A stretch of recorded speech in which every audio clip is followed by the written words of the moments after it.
Assalamualaikum warahmatullahi wabarakatuh. Balik lagi dari kawasan Jalan Jenderal Sudirman nomor 219 Kota Padang Sidempuan. Dari Karo kembali bersama Nada yang malam hari ini bertugas menemani ruang dengar Anda di edisi Minggu 2 Agustus 2020. Dan ya, saat ini seperti yang sudah kita informasikan bahwasannya kita ada talk show, dan talk show kali ini bertemakan mengenai ekowisata di kawasan Hutan Tapanuli. Dan pastinya terkait dengan talk show ini narasumber kita yang luar biasa juga sudah berhadir. Saat ini di studio ada Bapak Awaludin Pulungan selaku Ketua Forum Daerah Aliran Sungai Lintas Kabupaten. Langsung saja kita sapa. Assalamualaikum warahmatullahi wabarakatuh. Waalaikumsalam warahmatullahi wabarakatuh. Selamat malam Mbak Nada dan selamat malam Bang Wanda yang ada di Siantar, dan juga selamat malam pemirsa radio Raw FM, pemirsa milenial dimanapun berada. Benar sekali. Tadi sudah disebutkan nama Bapak Wanda karena akan ada narasumber kita juga yang hari ini sudah terhubung langsung dari Pematang Siantar, Bapak Wanda Kuswanda Shut MSc, ya, selaku peneliti ahli gitu di Badan Litbang dan Inovasi Kementerian LHK Aiknauli. Langsung saja kita sapa. Halo, assalamualaikum warahmatullahi wabarakatuh. Waalaikumsalam. Selamat malam Mbak Nada. Selamat malam juga untuk masyarakat Tapanuli Selatan. Baik, gimana kabarnya hari ini, Pak? Alhamdulillah baik-baik aja kita. Semoga semuanya sehat di era pandemi ini. Amin, Amin, ya Rabbal amin. Alamin. Begitu juga harapan kita bersama ya, Pak. Dan kalau untuk Bapak Awaludin Pulungan yang sudah kita kenal, sudah familiar sekali ya setiap hari Minggu begitu. Dan narasumber kita malam hari ini Bapak Wanda Kuswanda. Ini kita lebih akrab panggil Bapak Wanda atau Bapak Kuswanda begitu, Pak? Boleh, mau Kuswanda boleh. Oke deh, Bapak Kuswanda ya. Jadi Bapak Kuswanda ini narasumber kita malam hari ini kita perkenalkan juga. Ya, ada Bapak Kuswanda Shut MSc selaku peneliti ahli utama Balai Litbang LHK Aiknauli, Badan Litbang dan Inovasi Kementerian Lingkungan Hidup dan Kehutanan. Kepakaran di bidang ekologi, konservasi satwa, ekowisata dan jasa lingkungan. Kemudian dari riwayat pendidikan juga pastinya sangat terkait dengan bidang dan tema yang kita bahas malam hari ini ya. Dan menempuh pendidikan S1 jurusan konservasi sumber daya hutan, Fakultas Kehutanan Institut Pertanian Bogor IPB di Bogor. Kemudian pendidikan S2 program studi ilmu kehutanan, Fakultas Kehutanan Universitas Gajah Mada UGM Yogyakarta, dan juga pendidikan S3 sampai sekarang ya, program Doktor Pengelolaan Sumber Daya Lingkungan atau PSL Universitas Sumatera Utara Medan. Kita doakan juga ini Bapak Kuswanda kandidat doktor ya. Amin, supaya kita berdoa. Ya, lancar terus dan sukses selalu ya, Pak ya. Amin. Ya. Amin. Baik, dan pastinya mengenai tema kita malam hari ini, ekowisata di kawasan Hutan Tapanuli, kita bisa langsung bahas. Tapi ngomong-ngomong tentang ekowisata di kawasan Hutan Tapanuli, mungkin boleh dijelaskan terlebih dahulu seperti apa atau apa itu ekowisata, supaya rekan-rekan kita yang sedang mendengarkan malam hari ini juga bisa sama-sama paham mengenai pembahasan kita malam hari ini. Boleh mungkin untuk Bapak Awaludin Pulungan terlebih dahulu. Baik Mbak Nada. Bicara tentang hutan, tentu selama ini orang bicara hanya tentang kayu, ya kan? Hutan, Iya. langsung dalam pikirannya kayu. Diolah segera jadi uang. Sebenarnya dalam sisi lain, dalam pemanfaatan jasa itu, hutan ada pengelolaan hutan non kayu. Tentu di sana ada pemanfaatan jasa yang lain seperti tumbuhan yang ada di kawasan hutan dimaksud.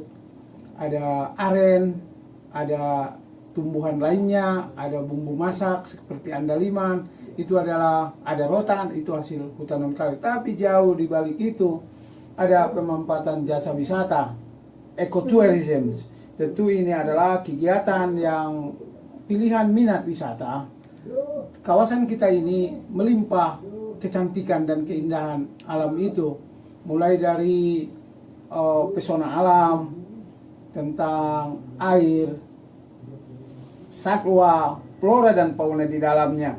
Jadi kalau kita mengulas dari sisi tentang ekowisata Mbak Nada dan juga pemirsa dimanapun berada, dari tataran yang ada, kita lihat dari referensi yang ada, di mana ekowisata itu adalah kegiatan pariwisata yang berwawasan lingkungan tentunya, dengan aktivitas melihat, menyaksikan, mempelajari, mengagumi alam, flora dan fauna, sosial budaya atau lokal wisdomnya, etnis setempat, dan wisatawan yang melakukan ikut membina kelestarian lingkungan alam di sekitar dengan melibatkan penduduk lokal yang memanfaatkan jasa lokal. Yang terpenting di situ semuanya, ekowisata dimaksud itu adalah perilaku bertanggung jawab terhadap upaya-upaya atau aktivitas wisata alam dimaksud. Kukira itu sekilas yang bisa kusampaikan Mbak Nada. Baik, dan kita ke Bapak Kuswanda. Ini seperti apa nih Pak dari Bapak mengenai apa sebenarnya ekowisata itu, kemudian apa tujuan dibuatnya ekowisata atau ekoturism tadi disampaikan. Boleh Pak? Oke. Baik, Mbak Nada, ya sebenarnya tadi sedikit udah dibahas juga oleh Pak Awal. Jadi sebenarnya ekowisata ini adalah lahir ketika masyarakat sadar bahwa pengelolaan alam secara eksploitatif itu ternyata merugikan masyarakat itu sendiri. Nah, ekowisata sendiri itu muncul mulai tahun 80-an, di mana masyarakat internasional sudah mulai sadar bahwa alam itu ternyata bisa dimanfaatkan juga jasanya. Seperti tadi Bang Awal katakan, banyak jasa dari alam kita, termasuk kawasan hutan. Nah, saat ini ekowisata itu telah menjadi sebuah industri pariwisata tersendiri, di mana kita lihat, misalkan satu negara Costa Rica, bagaimana dia mengelola wisatanya itu menghasilkan hampir 70-80% APBN-nya itu hanya dari ekowisata. Wow, Saya luar pikir biasa. model-model pengelolaan seperti itu kita bisa dikembangkan di wilayah kita. Apalagi kawasan Tapanuli Selatan kita ketahui bahwa sangat banyak potensi untuk ekowisata. Nah, ciri ekowisata itu apa sih yang membedakan dengan wisata biasa? Pertama, ekowisata itu adalah konsepnya minat khusus. Jadi segmen pasarnya segmen tertentu. Dia ada komponen konservasi, ada komponen edukasi, dan ada komponen pemberdayaan masyarakat.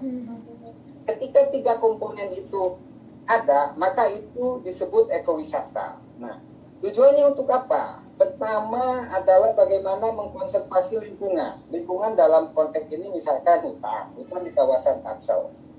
Bagaimana dalam ekowisata itu kita bisa melestarikan kehidupan. Kehidupan siapa sih? Kehidupan manusia. Tadi pengawal sudah menyatakan kearifan lokal.